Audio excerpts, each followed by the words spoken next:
Since Mortal Kombat 2 is officially happening with the first movie's director back at the helm, I started digging into who could be the main villain this time around. Turns out there are 4 perfect choices, not just Shao Kahn. Plus, the return of one key villain could set up 3 major characters for the sequel. Here's everything we know so far, let's jump in. After making a solid impact with the first film, Simon McQuoid is officially back to direct Mortal Kombat 2. McQuoid led the charge on Warner Bros.' reboot of the classic fighting game franchise, bringing to life the story of Cole Young, an original character who discovers he's a descendant of the legendary ninja Scorpion. The movie followed his journey to protect Earthrealm from Shang Tsung and the forces of Outworld, with a star-studded cast featuring Louis Tan as Cole, Jessica McNamee as Sonya Blade, Josh Lawson as Kano, and Hiroyuki Sanada as Scorpion, among others. The first Mortal Kombat hit theaters and HBO Max in 2021, earning a respectable $84 million at the box office against its $55 million budget. While the film got mixed reviews, mainly for its script and character choices, it was praised for its intense action, visual effects, and overall faithful adaptation of the game's brutal fighting style. Now, with Moon Knight creator Jeremy Slater handling the script, Mortal Kombat 2 is shaping up to be an exciting follow-up. Reports say Warner Bros. Made getting McQuoid back a top priority, which is a promising sign for fans. Unlike the disastrous 1997 sequel, Mortal Kombat Annihilation, which replaced much of the original cast and flopped hard, this sequel seems to be keeping things on track. With production on the horizon, the big question is how many characters will return, especially since Mortal Kombat loves reviving fighters who were supposedly killed off. While we wait for more updates, you can catch the first film streaming on HBO Max. Furthermore, there's a strong chance that Bi-Han could return to Mortal Kombat 2, but not as the Sub-Zero we saw in the first film. Instead, he might come back as Noob Saibot. Even though Sub-Zero met a fiery end at the hands of Scorpion in the final battle, Mortal Kombat lore makes it clear that death is rarely the end.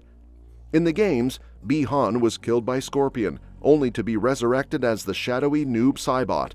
Given that Joe Taslim has teased a return for the sequel, all signs point to him stepping into this darker, more menacing role. If Taslim does take on the mantle of Noob Saibot, it won't just mean Bi-Han is back. It'll mark the first time his full villainous evolution is explored on the big screen.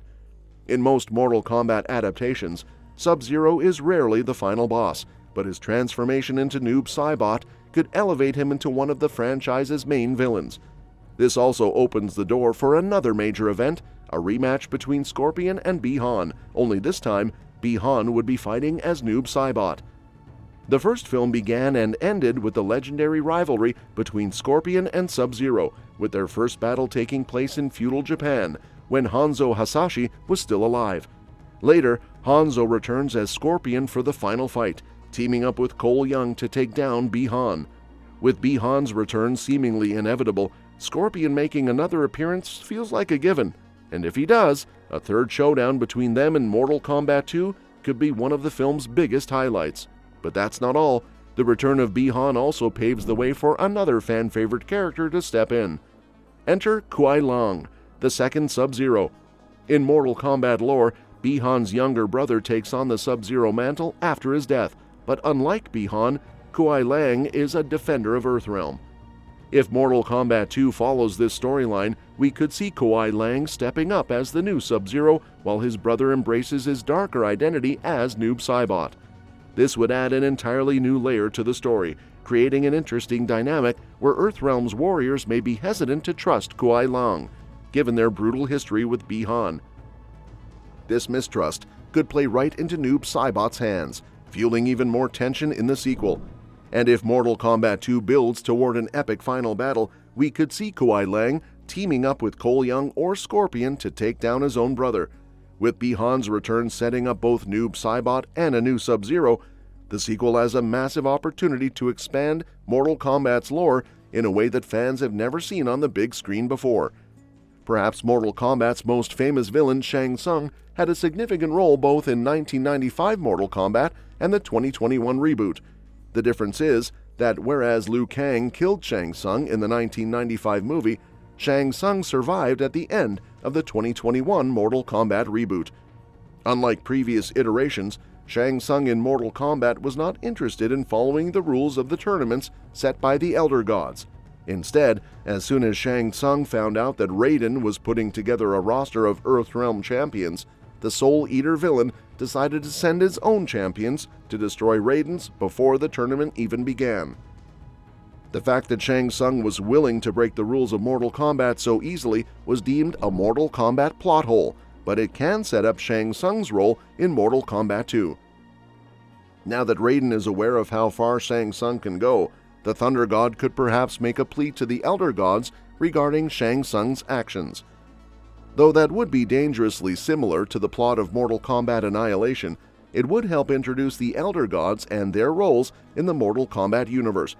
The rivalry between Raiden and Shang Tsung is essential to Mortal Kombat and can be explored in Mortal Kombat 2. One of the video game's most recognizable final bosses, Shao Kahn, only appeared once in a live-action movie. Almost 3 decades after Mortal Kombat Annihilation, Shao Kahn is now closer than ever to his big-screen return. While Mortal Kombat 2021 does not mention Shao Kahn, the iconic Mortal Kombat villain is referenced through a statue. Going by Mortal Kombat's Shao Kahn statue, the villain will likely keep his more humanoid look whenever he appears in this new Mortal Kombat iteration. It's difficult to say, however, whether Shao Kahn would be a mainly CG character or if he would be an actor in a suit, similar to Mortal Kombat Annihilation. Either way, Mortal Kombat 2 asks for Shao Kahn. While Shao Kahn is often associated with being Mortal Kombat's final boss, which he was in 3 different Mortal Kombat games, the character could work as the villain for the second installment. With the promise of Mortal Kombat 2 being bigger than Mortal Kombat, the sequel will have to open itself for the franchise's large lore, a lot of which has to do with Shao Kahn. In fact, for Shang Tsung to return in Mortal Kombat 2 satisfactorily, Shao Kahn has to be involved on some level, even if as a background villain. Once again recognizing the risk of being too similar to Annihilation, Mortal Kombat 2 could see the Elder Gods having to oversee what is happening on Earth, with Shao Kahn ignoring the rules of the tournament to take over Earthrealm. The Mortal Kombat lore establishes that Shang Tsung is but a pawn in Shao Kahn's plans, something that Mortal Kombat overlooked and that the sequel could explore. Shao Kahn in Mortal Kombat 2 would not necessarily mean that the villain could not return in a potential 3rd movie as the final boss of a Mortal Kombat trilogy, especially if he was to have a limited role in Mortal Kombat 2. And that wraps up today's video. If you want to stay updated on all the latest movie news, don't forget to hit that subscribe button and give us a thumbs up. By doing so, you'll stay in the loop with all our future updates. Thanks for tuning in, and we'll catch you in the next one.